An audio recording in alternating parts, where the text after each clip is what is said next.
সৈকতে এইরকম আবহাওয়া আমরা সচরাচর দেখতে পাই না। তো এখন যেরকম আমরা দেখতে পাচ্ছি এরকমটা খুব রেয়ারলি, হয়তো বা কখনো যখন সিগন্যাল হয় তখন।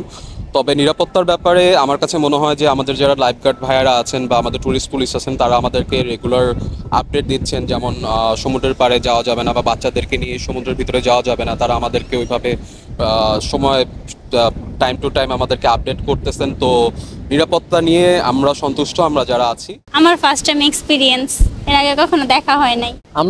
আমাদের অনেক হেভি লাগতেছে। আমরা আসি আজকের মানে সাগরের গর্জনটা অনেক ভালো। তা আমরা আবহাওয়া কতটুকু খারাপের মধ্যে আছে ওটা কিন্তু আমরা নিশ্চিত করতে পারতেছি না, বাট আমরা অনেক এনজয় করতেছি এখানে। আগে আগে আসছিলাম কিন্তু এমন সময় আসি নাই। আর এবার ফার্স্ট দেখছি যে পানি এত উপরে আসছে, এত গর্জন আগে কখনো আর এইভাবে দেখি নাই। অনেকবার আসা হয়েছিল।